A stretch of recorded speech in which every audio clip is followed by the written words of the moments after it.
All right, so I've got now 3 layers of He-Man line art layered up, rasterized, all set to multiply mode, so I'm seeing them all at once. And I'm deciding what to delete. And I want to delete this sword here, but I might keep the point. So I just use my lasso. And I decide what lines I want to keep and which ones I want to get rid of.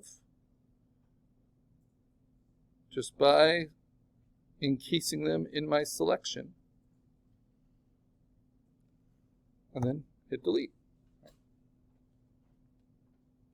Do you not want to recognize it as different? So my ideal, this is so that I could actually use this as an art piece, right? Intellectual property is if I make a t-shirt, right, of a Spider-Man glump, a Spider-Man composite, if people can recognize Spider-Man, then they'll buy that t-shirt because it's Spider-Man. And if that is true, and I wasn't licensed by Marvel to make a Spider-Man shirt, then I'm in trouble, right? Does that make sense? Even if it's my own version of Spider-Man, my own original composition, I don't own the rights to Spider-Man, right? So that's why you get rid of the face. That's why you get rid of the identifying marks, because what we're using these are for the line art, not so that we see, oh, that's Sonic the Hedgehog. Oh, that's Yu-Gi-Oh.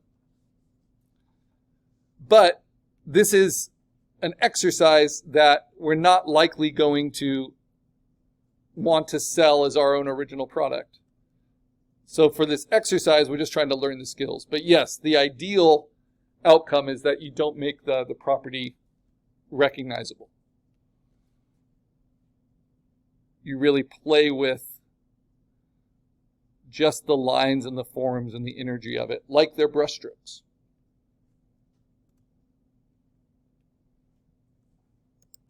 Okay. And I'm slowly kind of finding something I like here. Like I like this gauntlet, these thicker lines. And so I might erase everything inside of that. So that means on lower layers, I'm going to erase away and let that come through. Yeah.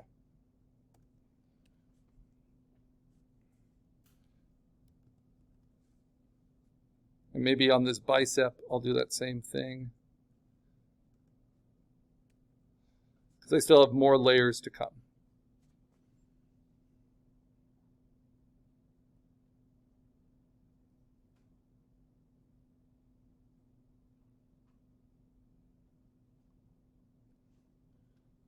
So remember, you're not trying to tell a story, you're just trying to arrange the shapes and the forms in a way you find pleasing. And you can always hit Command-Z to undo. All right, my next layer, what do? I need to first right-click and rasterize it. It's already set to multiply. And in order to see it more clearly, maybe I turn off all the other layers behind it and then just start deleting it from here. First, I'm going to delete all these things that are cropped off the edge. Circle around them, and because I rasterized it, they'll delete.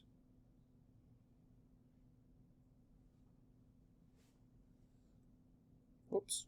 So if that happens, right, it kind of makes its own selection. Just hit Command-Z, Command-D to deselect.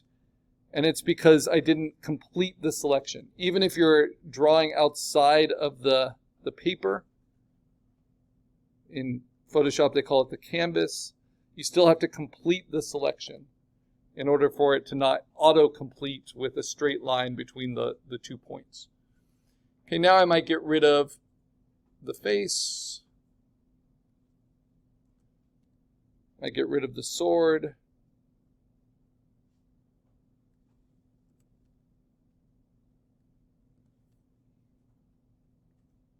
And then let's see how that looks. So I'll get rid of a lot of this stuff. Actually, it will look like a tattoo on the arm. That's kind of fun. But I'll get rid of the head. And I'll make that little arm coming out the side of the big arm. So you can kind of approach this layer by layer.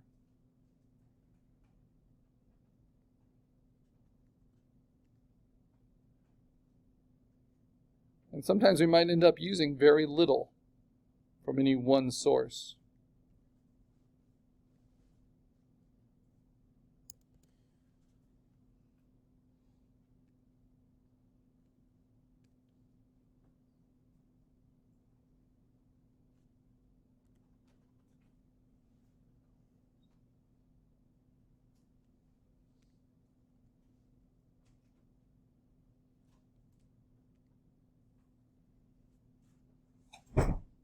All right, next layer.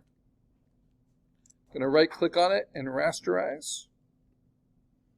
Going to turn off all the layers underneath, because especially as you get to the top layers, they get really confusing. And now I'm going to edit a lot of this away. This silly 90s style. Very Image Comics, lots of pouches. Lots of anti-heroes.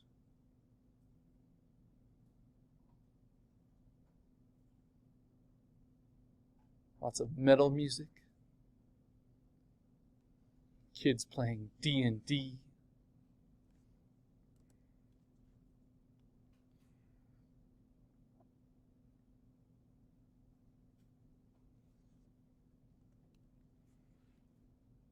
Now, for some of you, this feels really difficult because you're using other people's lines and marks instead of just creating them for yourself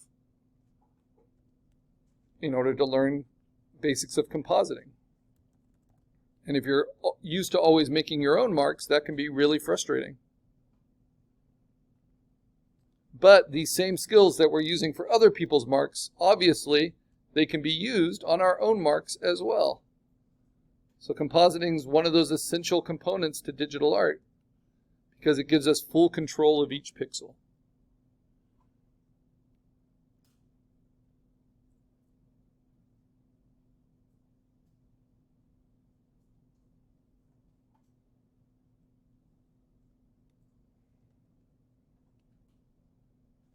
Get rid of the face.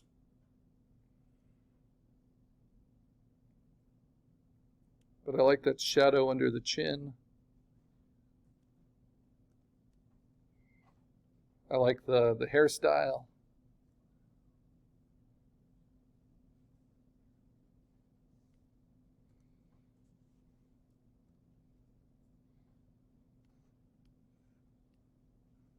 All right, let's see how this all layers up.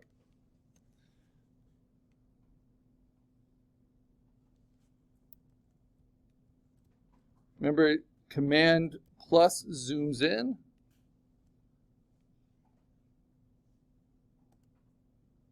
Command minus zooms out. When you want to move around when you're zoomed in, you can use the space bar.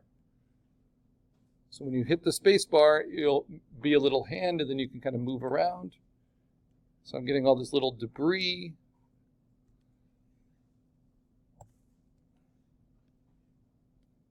And I'm viewing it at 100% right now, because that shows me the quality of pixels. You see how these ones are sharper than these ones? There'll be a way we can clean them all up once we have the layers composited the way we want. I can clean up that hand a little. There we go. And remember, you can move a selection between layers until it deletes what you've selected, because it's hard to know what layer you're on. I'm going to outline the inside of this shield.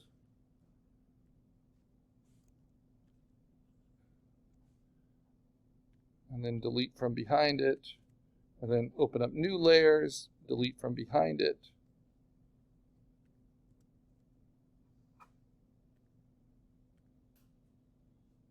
Yeah.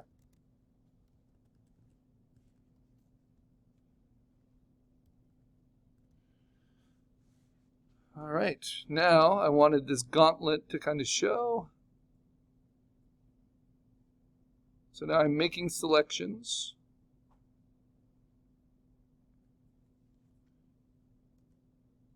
and then deleting through the selections as I go.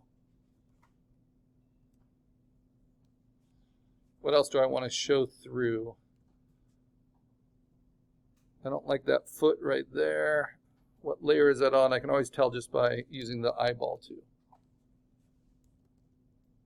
But I do like this arc of black, so I can use Option to erase from the selection and then delete.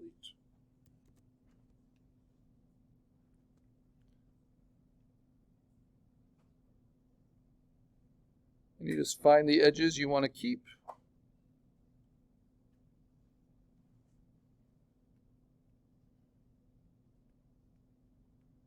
And you erase from the layer that is relevant.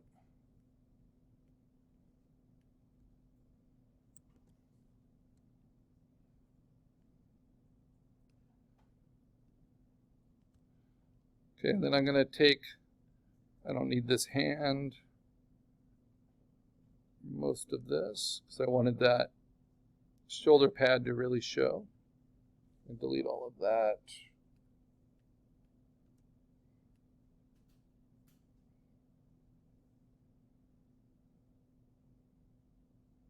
And this as well.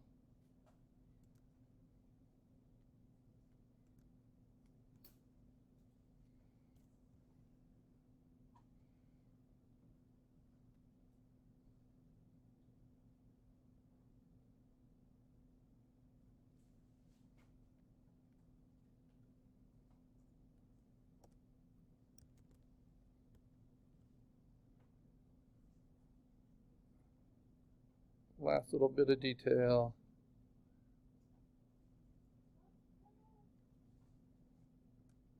Okay. So now I've got the layers together. If there's anything that really bugs you, kind of look at it all. I don't like how prominent that hand is. I know what layer it's on, so I'm just going to swoop around it, delete it like it's a face, and just get rid of the little details that show it's a hand. Okay. But I kind of like the flow of this. It feels energetic, feels He-Man-ish. I don't know. But it's got some nice line qualities. It doesn't need to be perfect. With these little things, like I'll get rid of the side of the shield here. You can tweak it. Okay, the next step is to save it and to post it to Canvas. These are the bare requirements, right? What do I see? I see line art from 5 or more different layers, and I see them arranged in their own composition on a white background, and it's at least 8 by 10 by 300 pixels per inch. So how do I save? I go to File, Save As. You make sure it's named the way you want it named. Karl, Exercise 1, He-Man, Jumble. That's all good. And then you want to say where it's going to save to. Where should we always save to? The desktop. So Command D. And then what kind of file format do we want? No. No. PSD. So the first step is you want to save all your layers. We haven't saved this yet since I've added all those layers. So make sure that the format is Photoshop, and the tag for that will be PSD. So save that. Check your desktop. Make sure you know where that is. And I like to mark that with a green color. That is our working format. But you guys are right. We can't put a PSD to Canvas to turn it in. So now I got to go back to it. And I need to say File, Save As in Photoshop. And then we have to look at the title. That's the title we want. Look where it's going. We want it to go to the desktop. Now what format do we want? This is for our online format to go to Canvas. We want JPEG. But JPEG isn't an option. So what do? We say Save a Copy. And we check the name, the destination. Now we can change that format to JPEG, JPEG. It will change the tag at the end, and it will add copy at the end. Hit save,